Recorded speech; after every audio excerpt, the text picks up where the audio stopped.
All right, hello, and welcome to the first episode of the Disneyland Family Podcast. My name's Drew, and I'm going to be one of your hosts, along with my wife Cindy and my daughter Abby. So we are huge fans of Disneyland.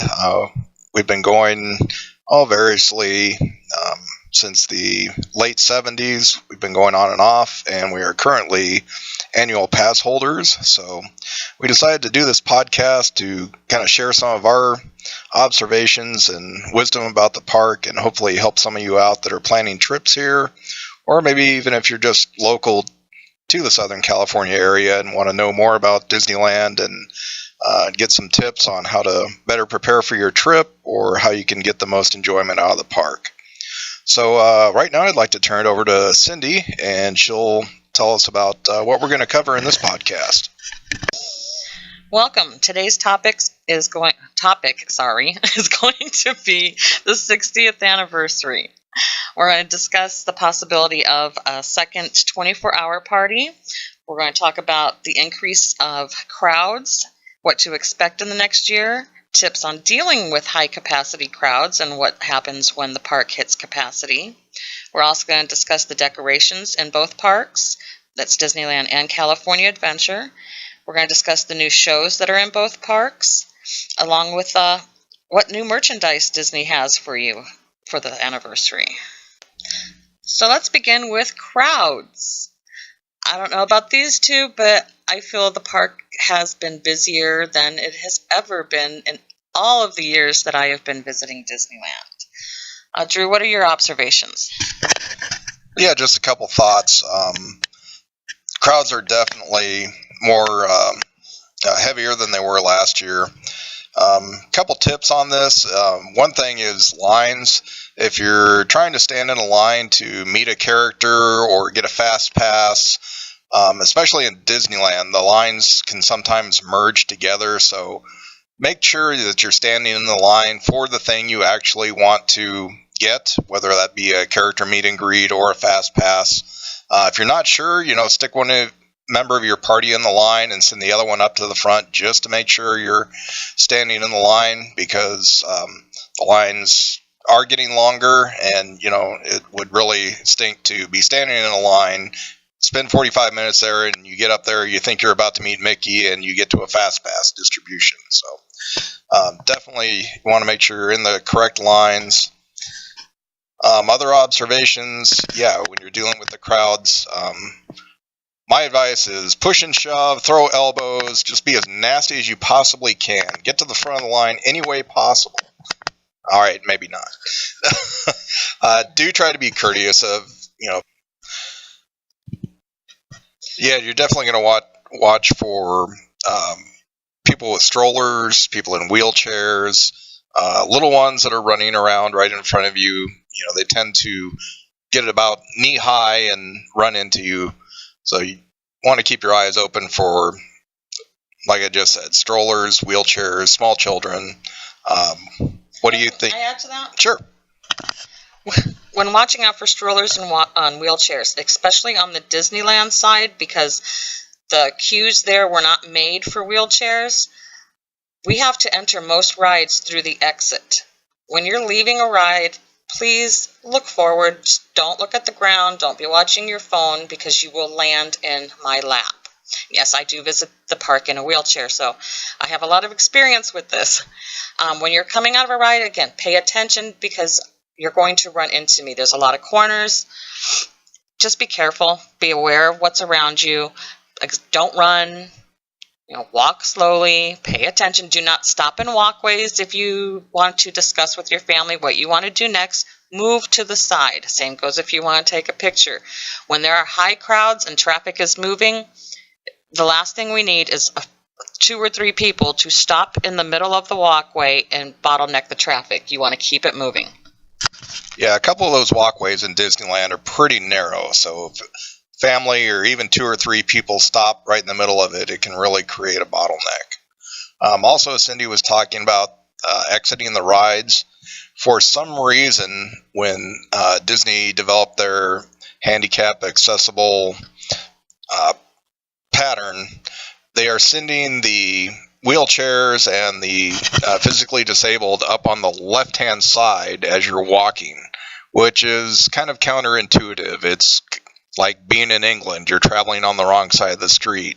So as you're exiting those rides, your inclination will be to stay to your right, and that's the exact path that the wheelchairs or the other disability access people are going to be traveling. So just be aware of that these people are actually going to be, not only are they coming in through the exit, but they're coming up the side that you would naturally walk on. So. How about you, Abby? Any advice when it comes to dealing with wheelchairs and strollers and crowds? Don't kill anyone. There you go. Another thing we'd like to advise on is when you're I'm sorry. Go ahead, Abby. But if you must, then go ahead. Okay. When visiting the parks, except the crowds, they are higher. Plan ahead. Basically, if you're going to plan on, if you do want to eat at any sit-down restaurants, plan ahead and make reservations. I did hear that at the last 24-hour party that once the food all the restaurants opened, people were upset about the lines and the wait times that it was going to take for them to sit down and eat. Reservations would have made things easier for them because of this. So you want to have reservations for your food. And like I said, unless you're going to do a walk-up, then that's fine. But for sit-down, plan your restaurants out ahead of time, make your reservations, and plan around those. How far in advance can you actually make a reservation online? That is an excellent question. Reservations can be made for the Disneyland sit-down restaurants up to 60 days in advance, and you can do that either online from the Disneyland Resort website, or you can call them at 714-781-3463. But yeah, definitely recommend making your reservations and plan around those. Also, for rides that you really want to do, take advantage of the fast passes, and most of all, be flexible. With high crowds, you're not going to get to do everything that you think you're going to be able to do. Just be patient and have fun. Going back to the restaurants too, that 60 days is kind of critical. If you're used to traveling to the Disney World park, I think you have 6 months in advance to plan your reservation. So if you're used to dealing with that park and you're coming out to Disneyland, you really want to be aware of that 60-day window. It's a lot shorter than it is over in Disney World. The other thing is they do require you to reserve with a credit card, and if you do not make your reservation and you don't cancel, they will charge your card. So just be aware of that too. If you get busy in the park and you lose track of time and you don't make your window, you're going to get charged on your card. So make sure if you keep track of time, and if you need to, call the restaurant, cancel your reservation. Otherwise, you're going to have an extra charge on there you weren't planning on, and that's going to cut into your Mickey hat budget. And it is really easy to cancel them. I had to do that 2 months ago. I made reservations a couple weeks prior for a day that we had planned on going, and we weren't able to go. The night before, I was able to get online and easily cancel it and had my confirmation email within minutes. But you do have to cancel within 24 hours. So don't wake up that morning thinking, I don't want to go, because you still will be charged. As part of the 60th anniversary celebration, Disneyland has debuted 3 new shows in the parks. The first being the Paint the Night Parade, and the second being the new fireworks show over on the Disneyland Park side. Can't tell you about that, because the night we intended to see them was during the 24-hour party back on May 22nd, and we left the park momentarily in the afternoon and was not able to get back inside because the park had hit capacity, so we ended up spending the rest of the party over in California Adventure. But as soon as we get back to the park, that's going to be my main agenda, is seeing both of those shows. So in the meantime, I can't tell you about those, but we can tell you about the new World of Color show that's over in California Adventure. Yeah, the new World of Color show is it's hosted by Neil Patrick Harris, and it kind of gives a history of Disneyland and the Disney Dream. They do a lot of the the animated movies. They show a lot of clips from those and kind of the history of how the animation has progressed. Then they take you into some of the rides, and they kind of end with the Star Tours ride and then the Star Wars. It's kind of like a trailer almost for the new Star Wars movie coming out. And right at the end, they play the clip with Han Solo and Chewbacca where they're in the Millennium Falcon in the new movie, and Harrison Ford says, "Chewie, we're home." And just the crowd went crazy. It was like nothing I've ever seen watching a World of Color show. Everyone was so energized by that last little clip. It was really special. So we really enjoyed that show. Yeah, also, we have a few video clips from that show on our Facebook page, so you can view those if you would like at Disneyland Family Podcast on Facebook. But yeah, the show was fabulous. I loved it. Also was thrilled to find a way to see it and actually see everything besides the top. In a wheelchair, in the wheelchair areas, it's really hard because World of Color is a standing venue. Unlike Fantasmic, where everyone's sitting and I could see above everyone's heads, it's a little trickier for World of Color. The tiers for the viewing area aren't deep enough, so most of the time I'm stuck behind people and can only see the top. But this time I was very fortunate to have, I guess, shorter people in front of me and to find an area that was a little higher up. It was more towards a walkway, and I was able to view the whole show, and I absolutely loved it. Abby, what was your favorite part of World of Color? The Star Wars part. That was awesome. The cars, too, I really enjoyed. Yeah. And, of course, there was the Frozen. Frozen's got to be in everything now. Yeah, the one thing I missed, though, was in the kind of the time period leading up to the show, they used to do a Simon-type game with the wheel, the carousel not the carousel, I'm sorry, the Ferris wheel. What they would do was you could play this app on your smartphone. They had an app for World of Color, and they would light up a certain section of the Ferris wheel in blue, red, green, or yellow, and then they would do patterns, and you would have to follow the pattern on your phone. And it was kind of a neat way to kill time, and I was a little disappointed they didn't bring that back for this. You would play with the entire audience, and if you had the fastest reaction time and got the most things correct, you actually got to control the colors on the wheel from your phone. So it was really neat, but I wonder if it has something to do with the new screens, though, on the Ferris wheel for the show. It could be. Cindy was talking about the screens for the Ferris wheel that may impact what they were doing. But that was kind of a neat little time killer, and I hope they come up with something else to replace that or are able to bring it back in some form. While this is not totally 60th anniversary related, it did make its reveal during sorry about that. We're going to improve, we promise. Anyways, something that's come back is the Hatbox Ghost, and we'll let Drew start by telling a little history on the Hatbox Ghost. Alright, so if you're not familiar with the Hatbox Ghost, the Hatbox Ghost was part of the Haunted Mansion when it originally opened in 1969. It was an effect set up in the attic, and what was supposed to happen was the Hatbox Ghost's face would disappear, and he was holding a hat box, and his head would reappear in the hat box.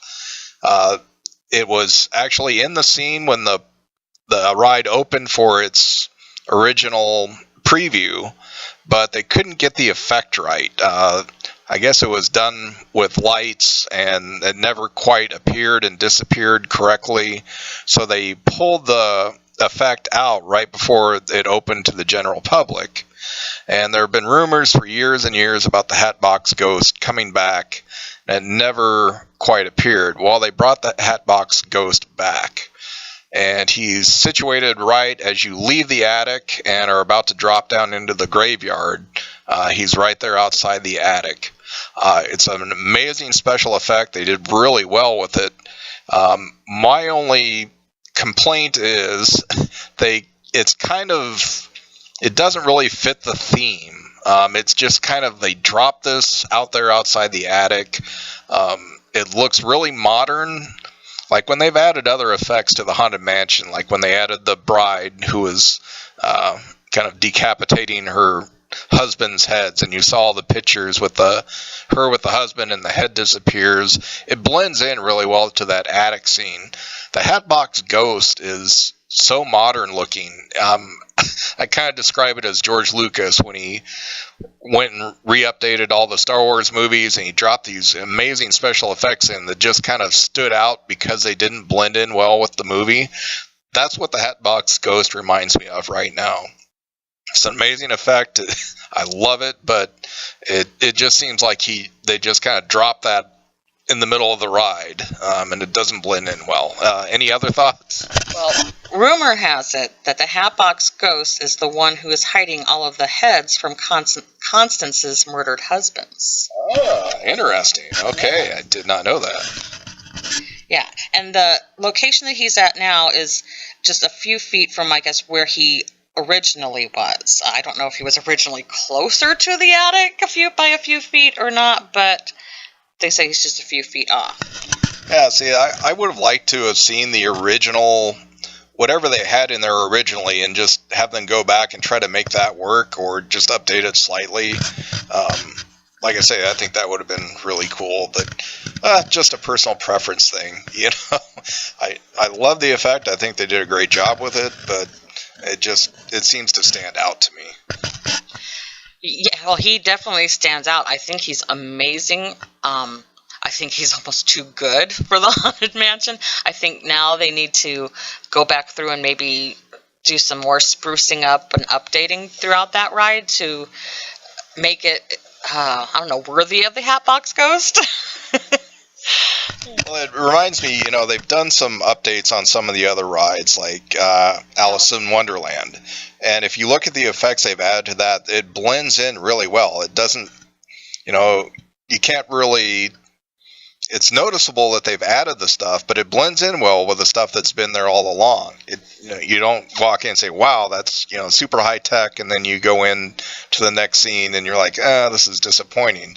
They blend everything in really well to keep it flowing, and it's just a nice experience. And this just kind of, it's like, okay, you go through classic ride, here's you have a spike of super technology, and then you drop back down into the ride again. So, Abby, what'd you think of the Hatbox Ghost? I liked it. I kind of agree with the thing with the updating. I do think they really need to update some certain things, like the old man and his dog just really don't look that great now, in my opinion. Well, they're dead. Hold on. Well, yeah, but if you go there during Halloween and Christmas, Jack and Zero look much more better than them. Now, I will agree. After seeing the Haunted Mansion, redone for the holidays, for Halloween and Christmas with the whole Nightmare Before Christmas theme, I was kind of let down when the season ended and the Haunted Mansion went back to normal, because I absolutely loved the Nightmare Before Christmas theme. It was just phenomenal. So yeah, it was kind of a letdown. And now, the Hatbox gives me a reason to want to go back in, because he is something new and fun to see. But unlike the whole ride being uniform, updated, it's different. Yeah, and that's an example of how they did the Haunted Mansion really well. They added the different special effects from Nightmare Before Christmas, like the elevator ride down, where and usually at the end you hear that clunk, and then you've got the skeleton appears hanging from the ceiling, and they were able to change the effect with the Nightmare Before Christmas to where they have the projection screen up there and you see Jack, and they blended everything really well into the ride with that overhaul. And that's where I think the Hatbox Ghost, it doesn't quite, it stands out. It would be like if you did the entire ride and just had Jack Skellington in the graveyard. It would stand out that way. Exactly. One more thing I want to talk about, as in shows and returning things like that is in California Adventure now, the Mad Tea Party is back. Goodbye, Frozen Family Fun. So glad to see that go. And yeah, Mad Tea Party is back. So for those of you who are fans of it, you should be thrilled. And those of you who haven't experienced it, be sure to check it out because it is a lot of fun. Okay, so let's talk merchandise. I have to admit, every time I walk into the park right now, I get a really, really, really bad case of the I wannas and the I needas. Oh, there's so much new merchandise. It's overwhelming. I don't think there's anything that you can't buy that's themed with the 60th anniversary. And we're not talking just in the parks, downtown Disney as well. You can get anything from the simple pin, the ears, to fine china. There's nothing untouched by this anniversary. Speaking of the pins, they are beautiful. I keep seeing more and more of these new special edition pins, and they are absolutely gorgeous. The bling on them, like I said, I want them. I need them. Yeah, I'm going to have to win the lottery. Have you guys seen the pins? I haven't seen the pins, no. What about you, Abby? I sort of have. Okay, well, there's always, what you can't go to the park without having some kind of ears or hat, at least for me. Well, they're always putting out new hats, and I love going into the hat stores and looking at all the different ones. But I have to admit, this is one time where I think Disney has let me down. I'm very disappointed in the 60th anniversary ears. Just the basic ear headband, it looks horribly cheap. I have the 50th anniversary ears, and granted, there's nothing fancy about them other than being gold, but they look so much nicer and classier. Classy ears, yeah. Does class and ears really go together? I don't know. Anyways, I prefer my 50th anniversary ears over the new ones they have out. The bow that they have, it looks like it's foam. They're cheap looking, and if that's just it, they're not cheap. Yeah, so the ears themselves, I'm not impressed with. Have you guys seen a 60th anniversary set of ears that call out to you? The only ones I really like is the ones that people make. Those look much better. Yeah, on their own. Yeah, I haven't seen. Well, I'm not an ear person to begin with. I think you have to have hair to appreciate hats, and I don't. So I kind of look like I'm wearing a yarmulke with ears when I wear the ears. So I try to avoid those because it just looks bizarre. But yeah, I've noticed that the 60th anniversary ears just don't really pop the way the 50th did, I don't think. Mm-hmm. But like I said, there's cups. You can get souvenir cups for the 60th anniversary at pretty much every place that you can eat. In fact, when we were over in California Adventure for the party, but over on that side as well, we went to one of the walk-up things, the Lucky Dragon Cookery, and yes, you had the option of paying extra to have your soda in a souvenir cup. My favorite new products out are two of their popcorn buckets. One I absolutely must have. You hear that, husband? Must have is the Cinderella carriage bucket. It's beautiful. I want to eat my cereal out of it every day. It's so pretty. I want the minecart one. You know what? I have not seen that. I have. Have you seen it in the parks? Yeah, they're really cute. When you kind of, it's like a little minecart, and then like you flip open like the mine part with like diamonds, and inside you got popcorn, and that's kind of it. Well, see, I've seen the picture, and I saw that a few months ago, prior to the kickoff, but I haven't seen it in the park. I saw it when I was heading over to Tom Sawyer's Island. Okay, good, because I was getting worried about that because I just did a search online and want to make sure it was still being, offered, and I'm not seeing anything about it. So it is there. You need to go over to the Frontierland area. But yeah, that is another popcorn bucket that's really awesome looking because open it up and it's like, your popcorn's gold.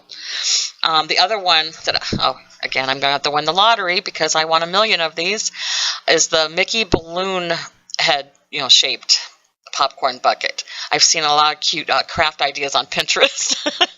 You can make little lanterns for your backyard or a lamp for your house with them. It'd be really cute. I believe also in Tomorrowland, don't they have the Star Wars popcorn buckets now? There's supposed to be a Han Solo one where he's in the carbonite. We'll have to check that out. I know they're at Disney World. They have the Han Solo carbonite popcorn box. So that's one you want to watch out for. There's also, I believe, an Iron Man cup over there. Yes. I don't know where. I think. Oh, I wish I. Pizza Port, is that? They may have it, and then there's the other. I can't remember the restaurant's name. It's just a walk up. It's the huge one with the terrace area in Tomorrowland. Terrace. There you go. There's the name. I know they have it because I remember seeing it over there. Well, that's it for our first podcast. We hope you enjoyed it. We promise we're going to improve and we will have more information. But in the meantime, we'd love to hear your questions. Like I said, we've have many, many years of visiting Disney as vacationing there under our belt. We've not only vacationed there for sometimes 2 or 3 days at a time. Most of the time we would do 5-day weeks. But we also have experience of being there with a handicapped person and dealing with a wheelchair. Poor Abby, her very first vacation there, I had to have emergency surgery on our 2nd day, but that didn't stop us. So you want to know what it's like to go to Disneyland when you just come out of surgery or being in a wheelchair, or just any questions you have, please email us at dlfamilypodcast@gmail.com. You can also send in your questions and follow us on Twitter at DL Family Podcast, and on Facebook we are Disneyland Family Podcast. You all may get better, but I feel I did brilliantly. So, all right. Well, thanks for joining us on the Disneyland Family Podcast. Coming to you live from the suburban studios in Riverside County. We'll see you next time. Bye now. Bye.